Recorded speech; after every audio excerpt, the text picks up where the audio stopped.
Hello everyone, I am Ashish Shukla, Assistant Professor, Axis Institute of Higher Education. Today I am discuss very important topic of computer graphics, that is transformation. Transformation बताने के पहले मैं आप लोगों को बताना चाहूँगा कि व्हाट इज़ कंप्यूटर ग्राफिक्स, क्योंकि computer graphics is a very important and useful branch of computer science. ठीक है, तो हम लोग बात करते हैं कंप्यूटर ग्राफिक्स क्या होता है। आप लोगों ने एक डेफिनेशन सुनी होगी कि a picture can speak more than 1000 words. ठीक है, एक पिक्चर जो होती है वो कई हज़ार वर्ड्स के बराबर, इवन उससे भी ज़्यादा वैल्यूएबल होती है।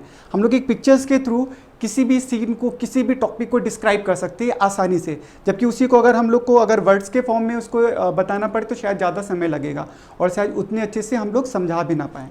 ठीक है, तो हम लोग बात करते हैं कंप्यूटर ग्राफिक्स की। तो a picture is more than 1000 word, जो ऑलरेडी मैंने आपको बता दिया। ठीक है, एक्जैक्टली। अब हम लोग बात करते हैं किसकी, कंप्यूटर ग्राफिक्स की। तो कंप्यूटर ग्राफिक्स के थ्रू हम लोग क्या कर सकते हैं, कंप्यूटर ग्राफिक्स के थ्रू आप लोगों ने अभी तक जितना भी पढ़ा हुआ है, ठीक है, सपोज आप लोगों ने लाइन्स ड्रॉ करी हैं, आप लोगों ने सर्किल बनाया है, आप लोगों ने 3D ऑब्जेक्ट्स भी क्रिएट करे हैं। ठीक है, तो वो सारे के सारे काम we can do in computer graphics. ठीक है, हम लोग जब घर पे करते थे कॉपी पेन की हेल्प से करते थे, कॉपी यूज़ करते थे, पेन से ड्रॉ करते थे, कलर्स लेते थे। बट राइट नाउ अगर कंप्यूटर की बात करें तो कंप्यूटर में हमें क्या करना है, कंप्यूटर में जितना भी वर्क है, ठीक है, चाहे वो कंप्यूटर ग्राफिक्स का हो या फिर हम लोग आगे चल के जो भी वर्किंग करते हैं, ठीक है, सारी के सारी थ्रू द प्रोग्रामिंग होता है। क्लियर? तो computer graphics in art of drawing pictures on computer screen with the help of programming.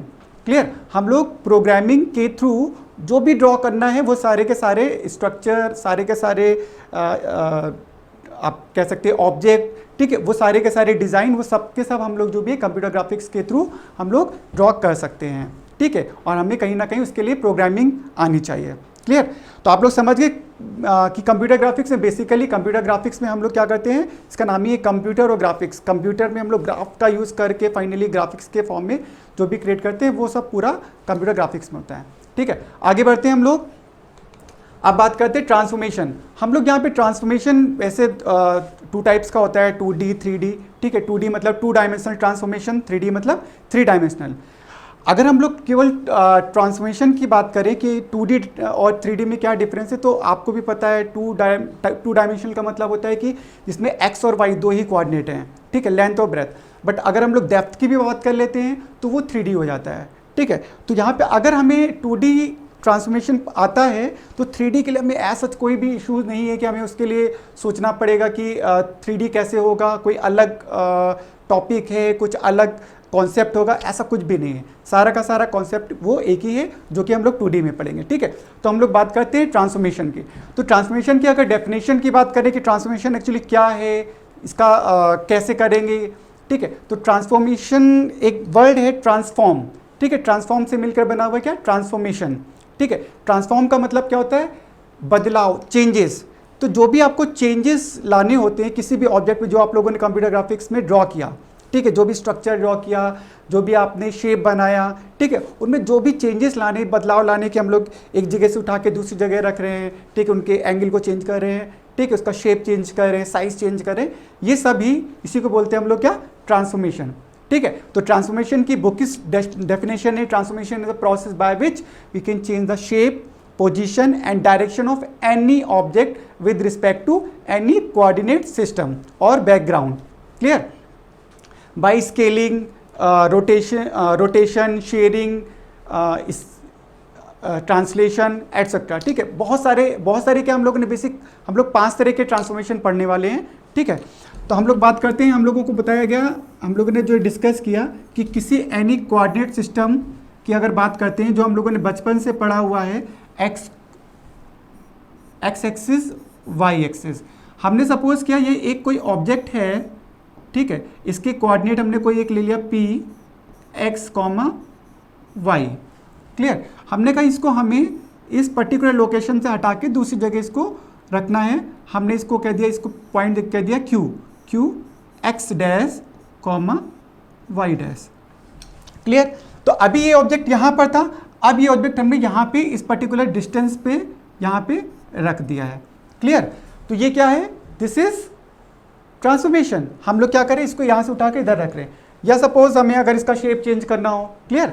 तो ये एक कोऑर्डिनेट सिस्टम है, कोऑर्डिनेट सिस्टम को हम लोग लेकर चले और उस कोऑर्डिनेट सिस्टम में जो भी हम लोग बना रहे हैं उसको हम लोग जो भी इसका शेप चेंज करना है, साइज चेंज करना है, इन सबको बोलते हैं क्या, ट्रांसफॉर्मेशन। ठीक है, बेसिकली अगर हम लोग उसका देखने का तरीका देखें कि वो कि इसको जो कैटेगराइज किया गया है, ठीक है, कंप्यूटर ग्राफिक्स ट्रांसफॉर्मेशन को 2 टाइप्स में किया गया, एक है ज्योमेट्रिक ट्रांसफॉर्मेशन और एक दूसरा है कोऑर्डिनेट ट्रांसफॉर्मेशन। ठीक है, तो ज्योमेट्रिक ट्रांसफॉर्मेशन, ठीक है, ज्योमेट्रिक ट्रांसफॉर्मेशन की अगर बात करें तो ज्योमेट्रिक ट्रांसफॉर्मेशन क्या होता है, जब हम लोग क्या करते हैं, ये जो एक्स एक्सिस है, वाई एक्सिस है, ठीक है। चलिए आगे बढ़ते हैं, आगे की स्लाइड में हम लोग देखते हैं कि क्या है। ठीक है, ज्योमेट्रिक ट्रांसफॉर्मेशन, ज्योमेट्रिक ट्रांसफॉर्मेशन की बात करेंगे तो हम लोग क्या करेंगे, कोई भी ऑब्जेक्ट है, यहाँ पे 2 चीज़ें हैं, ठीक है, एक आपका क्या है, एक्स कोऑर्डिनेट वाई कोऑर्डिनेट है, ठीक है, मतलब आपका कोई एक एक्स वाई प्लेन है, ठीक है, और दूसरा हमारे का है एक कोई ऑब्जेक्ट है। ठीक, तो अगर हम क्या करते हैं, अगर हम क्या करें, केवल ऑब्जेक्ट को मूव करा रहे हैं, ठीक है, हमारा जो ये एक्स वाई प्लेन है ये क्या है, स्टेशनरी, इसमें कोई चेंजेस नहीं करिए, जहां पर एग्जैक्टली वहीं पर है, ठीक है, बट केवल हम ऑब्जेक्ट में चेंज करें, ये ऑब्जेक्ट यहां पर था, हमने इस ऑब्जेक्ट को उठा के यहां पे रख दिया, ठीक है, या हम कह रहे हैं कि हम इस ऑब्जेक्ट को एनलार्ज कर रहे हैं, ठीक है, इसके साइज में हमने चेंजेस किए, ठीक है, तो ये क्या है, इस तरह के ट्रांसफॉर्मेशन क्या कहलाएंगे, ज्योमेट्रिक ट्रांसफॉर्मेशन, जहां पर हम लोग ऑब्जेक्ट में चेंजेस कर रहे हैं, ऑब्जेक्ट की पोजीशन में चेंज कर रहे हैं, ऑब्जेक्ट में शेप में साइज में चेंजेस कर रहे हैं, तो और जबकि हम लोग का जो बैकग्राउंड है वो क्या है, स्टेशनरी है। ठीक है, तो इसकी डेफिनेशन क्या है, when object moves, when object itself is moved related to a stationary coordinate system or background referred as geometric transformation and applied to each point of object। ये क्या है, ऐसा नहीं है कि हम लोग पर्टिकुलर सपोज कि ये वाला जो पॉइंट है, ठीक, ये वाला जो ऑब्जेक्ट लिया हम लोगों ने, ठीक, इसके किसी एक ही पॉइंट पे ये वर्क करेगा, ऐसा नहीं है, ये जितना भी आपका पूरा का पूरा जो है आपका ऑब्जेक्ट दूसरी जगह जाएगा, या पूरे ऑब्जेक्ट जो है रोटेट होगा, या पूरा ऑब्जेक्ट जो है एनलार्ज होगा, क्लियर। ऐसा नहीं कि किसी पर्टिकुलर एक पॉइंट पे ये वर्क हो, क्लियर। हमारा नेक्स्ट है कोऑर्डिनेट ट्रांसफॉर्मेशन। कोऑर्डिनेट ट्रांसफॉर्मेशन में क्या होता है, इसका जस्ट रिवर्स, ठीक है, इसका जस्ट अपोजिट। यहां पर हम लोग क्या कर रहे थे, वहां पर क्या हो रहा था, ऑब्जेक्ट मूव कर रहा था, बट यहां पे ऑब्जेक्ट मूव नहीं करेगा, यहां पे हम कह रहे हैं कि कोऑर्डिनेट सिस्टम को मूव करा रहे हैं। हमने कहा ये कोऑर्डिनेट सिस्टम था, अब हमने कहा ये वाला कोऑर्डिनेट सिस्टम उठकर यहां पर आ गया, ठीक है, ऑब्जेक्ट अभी भी स्टेशनरी, ऑब्जेक्ट में कोई चेंजेस नहीं कर रहे हैं, तो इस तरह के ट्रांसफॉर्मेशन को हम लोग क्या बोलते हैं, कोऑर्डिनेट ट्रांसफॉर्मेशन। ठीक है, हम लोग हालांकि डिस्कस करेंगे केवल और केवल ज्योमेट्रिक ट्रांसफॉर्मेशन, बट आपकी नॉलेज के लिए मैंने बता दिया कि बेसिकली 2 तरह से हम लोग किसी भी ऑब्जेक्ट की पोजीशन को चेंज करते हैं। अगर इसका एक रियल टाइम एग्जांपल देखें, ठीक है, तो आप लोग देखते हो जैसे कि आप लोग डीपी लगाते हो, डीपी चेंज करते हो फेसबुक पे, तो वहाँ पर क्या होता है कि आप लोग बैकग्राउंड चेंज कर देते हो, आप वही हो, ठीक है, आपने एक फोटो क्लिक करी, आप वही हो, बट आपका बैकग्राउंड चेंज हो गया, तो ये क्या कहलाएगा, आपका कोऑर्डिनेट ट्रांसफॉर्मेशन, आपका बैकग्राउंड चेंज हो रहा है, ठीक है, बैकग्राउंड आपका इधर उधर, बट आप क्या है कि आप सेकंड क्या है कि आपका क्या है कि आपकी फोटो है जो, जैसे अगर कोऑर्डिनेट ज्योमेट्रिक ट्रांसफॉर्मेशन की बात करें, ठीक है, आपको चेंजेस किया जा रहा है, ठीक है, आपने कहा कि भाई यहाँ पे नहीं यहाँ पे आना है, ठीक है, आपने मूव किया, अपने आप को वहाँ पे मूव करा रहे थे उस पर्टिकुलर फोटो में, ठीक है, तो वो आपका क्या था, कोऑर्डिनेट ट्रांसफॉर्मेशन। ठीक है, चलिए तो आते हैं हम लोग नेक्स्ट स्लाइड पे।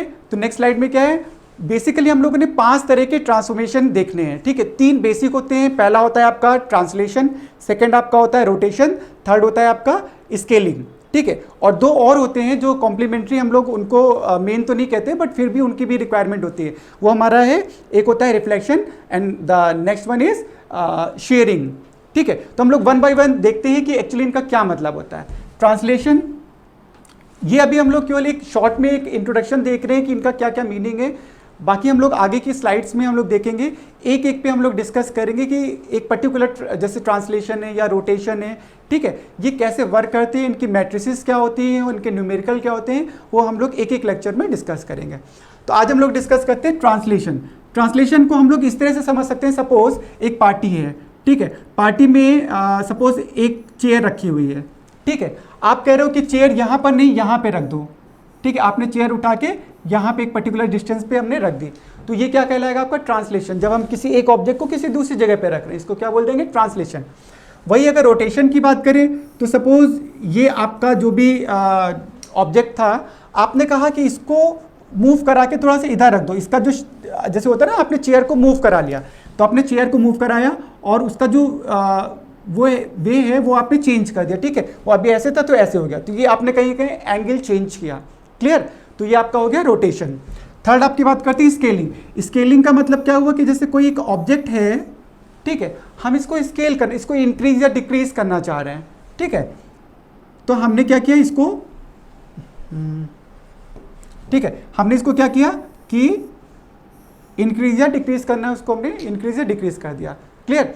फिर हम लोग बात करते हैं रिफ्लेक्शन की। तो रिफ्लेक्शन आप ऐसे समझ सकते हो कि सपोज ये एक दीवार है, ठीक, एक वॉल है, यहाँ पे कोई उसके सामने एक ऑब्जेक्ट रखा हुआ था, आप ये कह रहे हो कि हम जितनी डिस्टेंस यहाँ से यहाँ तक है एग्जैक्टली उतनी डिस्टेंस पे हमें क्या करना है, एक दूसरी वही उसको रखना है, ठीक है, जो भी ऑब्जेक्ट था आपका चेयर थी, तो उतनी डिस्टेंस पे आपको दूसरे साइड में चेयर रखनी है, तो ये क्या कहलाएगा, रिफ्लेक्शन, मिरर इमेज आप जिसको बोल सकते हो कि ये एक मिरर इमेज है, ठीक है, reflection is just like a mirror image, ठीक है। शेयरिंग की बात करें तो शेयरिंग आप ऐसे समझ सकते हो कि जैसे कोई एक ऑब्जेक्ट है, सपोज आपके पास बॉल है, आप लोग क्रिकेट बॉल खेलते हैं, एक बॉल है, ठीक है, तो बॉल है, आपने क्या किया, बॉल पे प्रेशराइज किया और इसके शेप में चेंज हो गया, ठीक है, आप इसका क्या है, शेप चेंज हो रहा है, तो जब शेप चेंज होता है तो हम लोग क्या बोल देते हैं, शेयरिंग, ठीक है। तो ये 5 बेसिक टाइप ऑफ ट्रांसफॉर्मेशन हैं जिनको हम लोग डिस्कस करेंगे वन बाय वन एक एक लेक्चर में, ठीक है।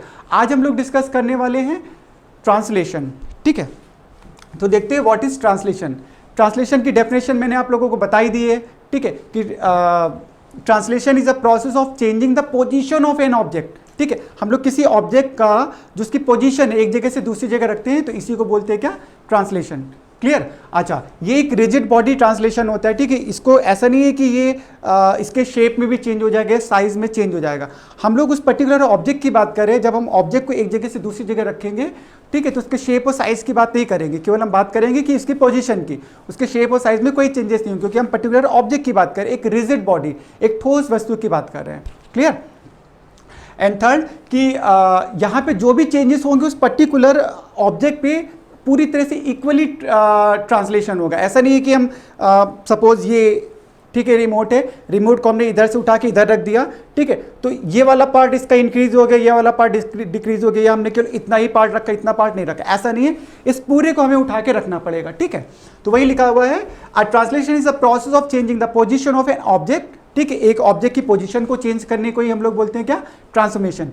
उसके translation is a rigid body transformation that moves the object without deformation, ठीक है, हम लोग कोई भी उसमें उसके जो शेप साइज में कोई भी चेंजेस नहीं होंगे, ठीक है, पूरा का पूरा ऑब्जेक्ट हमारा ट्रांसलेट होगा, क्लियर। उसके क्या, every point of the body of the object is translated by the same amount, ठीक है, वहाँ पे ऐसा कोई पार्शियलिटी नहीं है कि नहीं नहीं आया तुम थोड़ा सा पार्ट इसको थोड़ा सा ज़्यादा कर दो, इसको इधर ना करो, ऐसा कुछ नहीं होगा, ठीक है, सेम अमाउंट में होगा, क्लियर।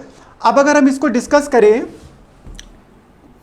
ठीक है, तो सपोज ऑलरेडी मैं एक एग्जांपल दे चुका हूँ, फिर से एक एग्जांपल दे रहा हूँ कि ये एक ऑब्जेक्ट है, क्लियर, ये हमने लेट सपोज P है x, y, क्लियर, हमने इस ऑब्जेक्ट को यहाँ पर मूव करा दिया है, ठीक है, इसको हमने सपोज एक पॉइंट कह दिया है Q, ठीक है, इसके कोऑर्डिनेट हमने कह दिए हैं कोई x डैश, y डैश, ठीक है। अब ये जो हमने ऑब्जेक्ट मूव कराया है, ऑब्जेक्ट मूव कराया, तो इसको मूव कराया, इसका मतलब ये कुछ x डायरेक्शन में भी चला होगा, कुछ y डायरेक्शन में भी चला होगा, क्योंकि अगर हम लोग कोऑर्डिनेट सिस्टम की बात कर रहे हैं, ठीक है, x और y की बात कर रहे हैं, ये ओरिजिन की बात कर रहे हैं, तो कहीं ना कहीं हमें ये भी देखना पड़ेगा ना कि वो एग्जैक्टली मूव तो कर रहा है, तो x में कितना कर रहा है, y में कितना कर रहा है, अगर हम लोग कैलकुलेट करेंगे, कोई वर्किंग करेंगे, तो हमें सारी चीज़ें पता होनी चाहिए, क्लियर। तो अगर हम लोग लेट सपोज कि ये जो x डायरेक्शन में चेंज हुआ है, ठीक है, ये यहाँ से चेंज हुआ यहाँ तक, ठीक है, इसको हम लोगों ने एक कह दिया क्या, tx, क्या बोलते हैं, tx, translation in x direction, ठीक, और ये जो y डायरेक्शन में चेंज हुआ, ठीक है, ये यहाँ पर था इनिशियल पोजीशन, और इसकी इनिशियल पोजीशन यहाँ से अगर हम यहाँ तक देखें तो ये क्या हो जाएगी आपकी ty, क्लियर। तो अगर हम इसको बोल देंगे, ये क्या बोल देंगे, ट्रांसलेशन इज y डायरेक्शन। तो अगर tx और ty के लिए हम बोले तो tx ट्रांसलेशन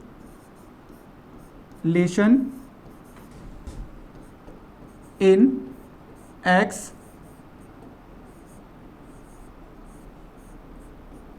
डायरेक्शन। क्लियर? और वहां पर टी वाई क्या हो जाएगा? सेम कि ट्रांसलेशन इन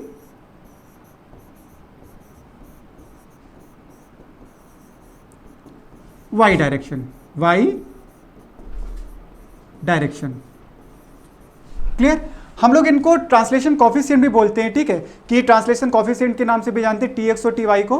क्लियर? तो आपको बुक्स में कई बार ट्रांसलेशन आपको translation in X direction translation coefficient भी बोलते हैं, ठीक है, या फिर हम लोग टी एक्स और टी वाई बोल देते हैं, ठीक है। ट्रांसलेशन इवन ट्रांसलेशन वेक्टर्स भी इनको बोलते हैं। क्लियर? तो आप लोग ये समझ गए कि टी एक्स का मतलब क्या, जो एक्स डायरेक्शन में जो भी चेंज होगा उसको टी एक्स, और जो वाई डायरेक्शन में चेंज होगा इसको टी वाई। क्लियर? तो आइए देखते हैं हम लोग इसको मैट्रिक्स के फॉर्म में कैसे लिखेंगे। क्योंकि हमारा जो ये पूरा का पूरा ट्रांसफॉर्मेशन का प्रोसेस है, हम लोग मैट्रिक्स के फॉर्म में ही करना है, ठीक है। इसके लिए इवन आपको बेसिक मैट्रिक्स का मल्टीप्लिकेशन भी आना चाहिए। क्लियर? तो हम लोग देखते हैं इसको मैट्रिक्स के फॉर्म में कैसे मेंशन करेंगे। ये हमारी क्या है? ट्रांसफॉर्म मैट्रिक्स, ट्रांसफॉर्म्ड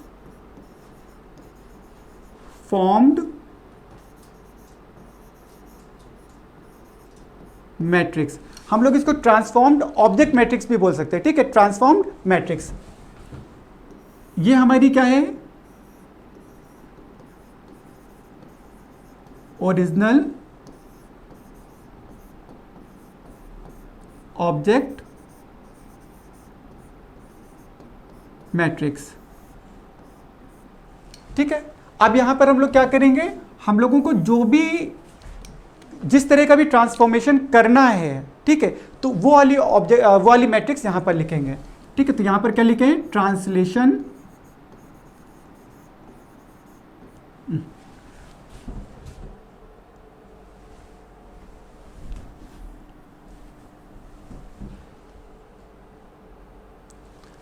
यहां पे क्या लिखना? ट्रांसफॉर्मेशन मैट्रिक्स,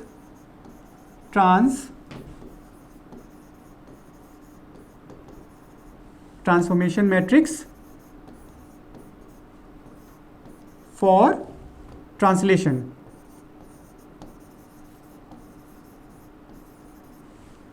ठीक है, तो यहां पे चूंकि हम लोग क्या कर रहे थे? ट्रांसलेशन कर रहे हैं, ठीक है। तो यहां पर क्या है? देखिए, ये क्या है आपका, स्टार्ट से समझते हैं, ठीक है। यहाँ पे क्या, ये ट्रांसफॉर्म मैट्रिक्स, इसका मतलब है कि जब ट्रांसफॉर्मेशन हो जाएगा, जो भी हमें करना है, ट्रांसलेशन करना है या फिर हमें रोटेशन करना है, ये जो भी हमें प्रोसेस किया, वो जो कर लिया, वो हमें ये ऑब्जेक्ट मैट्रिक्स मिल रही है ट्रांसफॉर्म होने के बाद, ठीक है। तो ये क्या है? रिक्वायर्ड मैट्रिक्स है।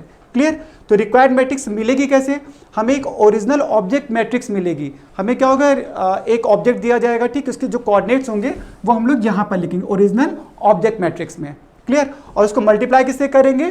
Transformation matrix for translation. अगर हम लोग ट्रांसलेशन कर रहे हैं तो यहाँ पे ट्रांसलेशन की मैट्रिक्स आएगी, अगर हम लोग यहाँ पे रोटेशन करेंगे तो यहाँ पे क्या है? रोटेशन की मैट्रिक्स आएगी। क्लियर? तो इसका मतलब ये है कि हमें कहीं ना कहीं आप देख रहे हैं कि ये एक मैट्रिक्स मिलेगी, ये मैट्रिक्स मिलेगी, हमें क्या है? कहीं ना कहीं मल्टीप्लिकेशन आना चाहिए, किसका? मैट्रिसेस का। तो अगर इसकी बात करें और इसको अगर हम लोग एक्स वाई के फॉर्म में लिखें तो ये क्या हो जाएंगे? आपके required coordinates X dash, Y dash और 1, ठीक। यहां की बात करें तो ये क्या हो जाएंगे? एक्स, वाई और 1। क्लियर? आगे इसको मल्टीप्लाई करेंगे किससे? Transformation matrix for translation.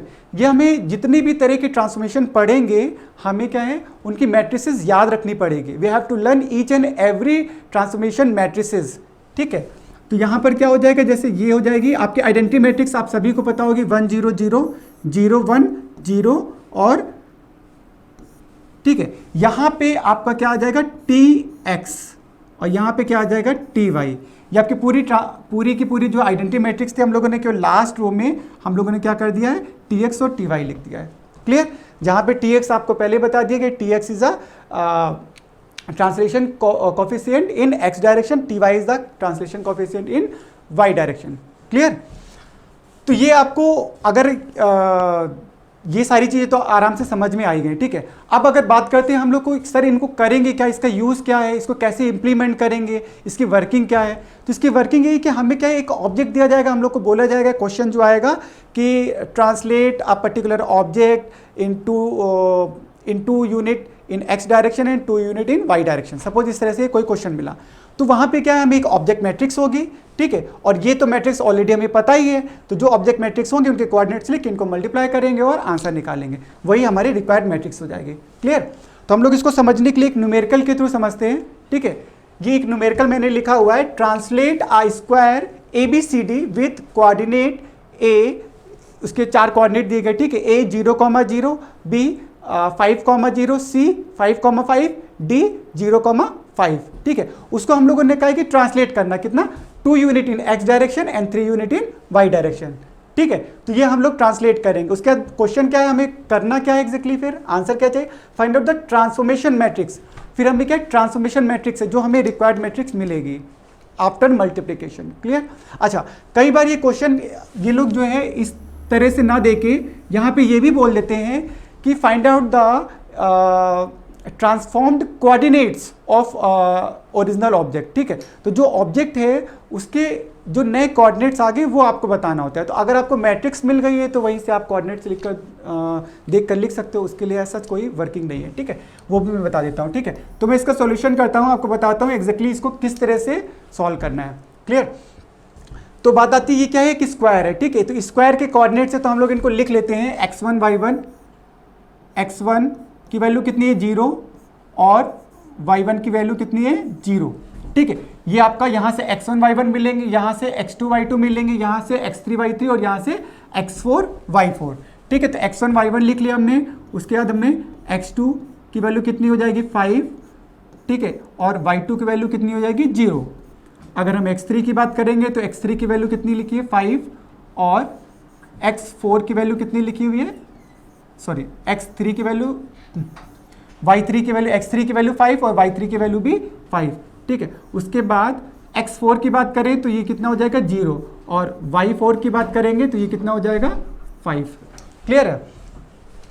तो ये आपके कोऑर्डिनेट्स हो गए, ठीक है, ये हम लोगों ने लिख लिए। नाउ अब हम tx और ty की वैल्यू भी लिख लेते हैं। tx की वैल्यू कितनी दी है 2 यूनिट और ty की वैल्यू कितनी दी हुई है 3 यूनिट। क्लियर?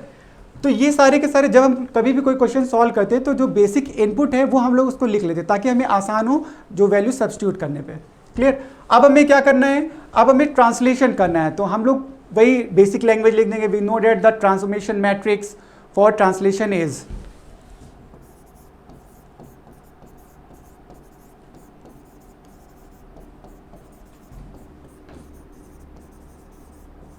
ट्रांसलेशन मैट्रिक्स, ठीक है, ट्रांसलेशन मैट्रिक्स, ठीक है। इसको यहाँ से रफ कर देते हैं, एक्चुअली लिखना था हमें, ठीक है, यहाँ पे लिखना है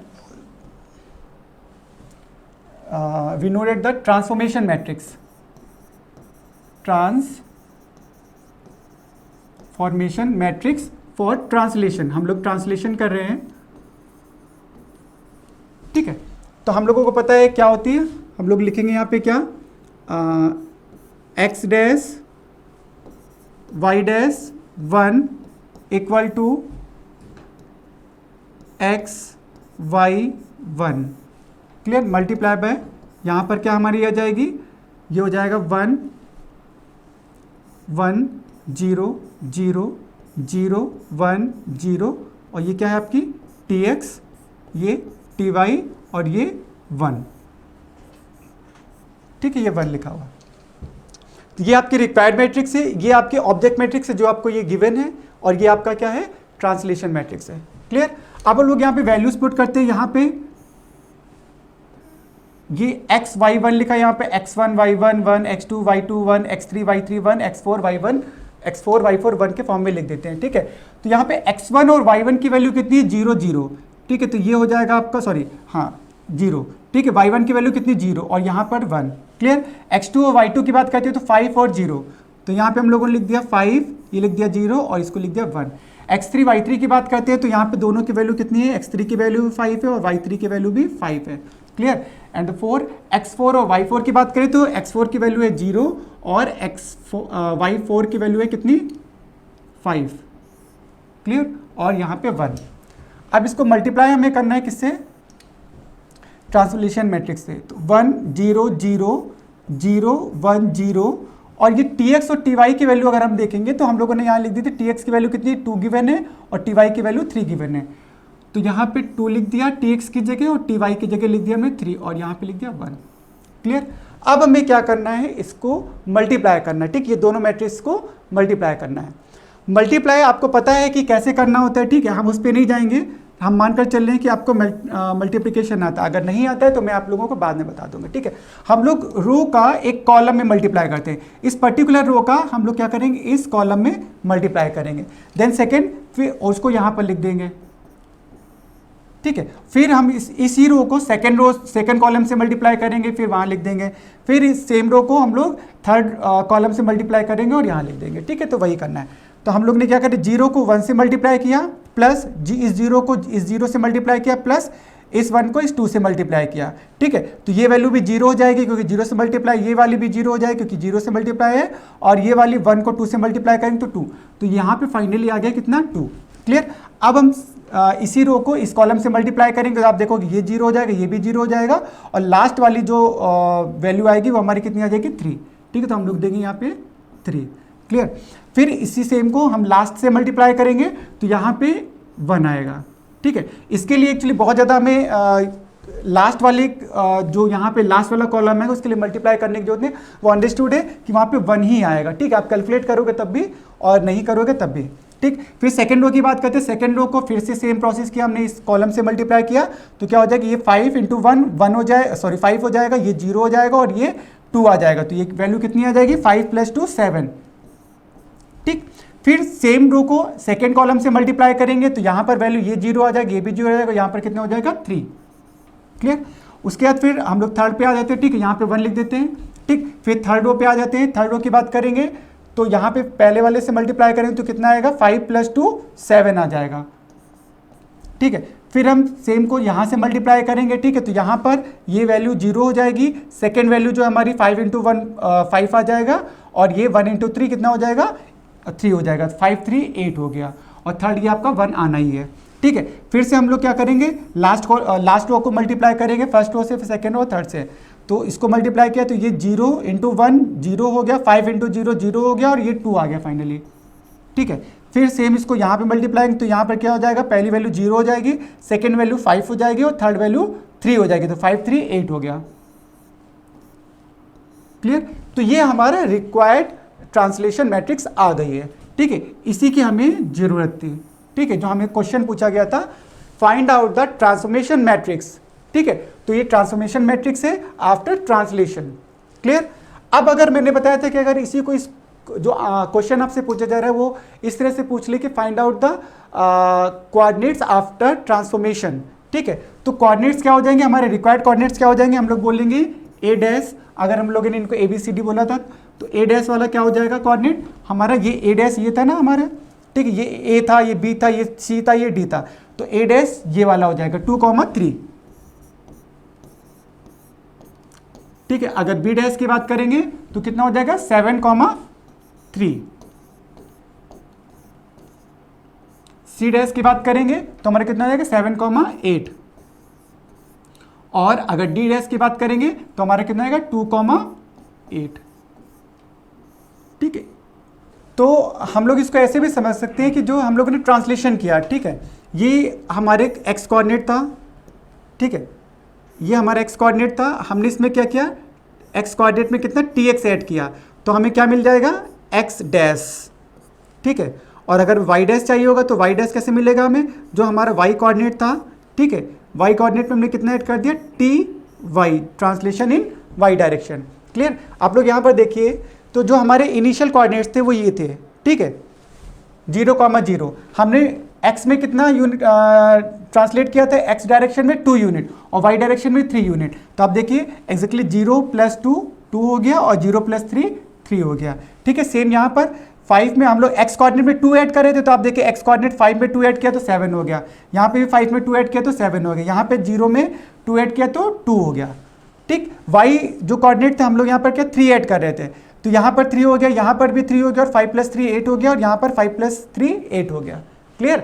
तो इसको हम लोग ऐसे भी समझ सकते हो, बट एक्चुअली हम लोग को यहाँ पर जो मल्टीप्लिकेशन करना है, जो वर्किंग करनी है, वो मैट्रिसेस के फॉर्म में करनी है, मैट्रिक्स के फॉर्म में करनी है, ठीक है। बट ये हम लोग एक शॉर्ट में कह सकते हैं कि अगर हम इसको इस तरह से समझ लीजिए कि अगर हमें एक क्रॉस चेक करना होता है, ठीक है, तो क्रॉस चेक करने के लिए हम लोग देख सकते हैं क्या हमारे आंसर सही है, उसके लिए हम लोग ऐसा कर सकते हैं, ठीक है, कि हमारे जो नए कोऑर्डिनेट आए उनमें देख लें कि पुराने कोऑर्डिनेट में, पुराने एक्स कोऑर्डिनेट में tx को ऐड कर दें और पुराने y कोऑर्डिनेट में हम लोग ty को ऐड कर दें और देखते हैं क्या हमारे जो नए कोऑर्डिनेट है क्या वो वही आ रहे हैं जो हमारे इस तरह से आ रहे हैं, तो सही होगा, ठीक है। Okay, thank you class.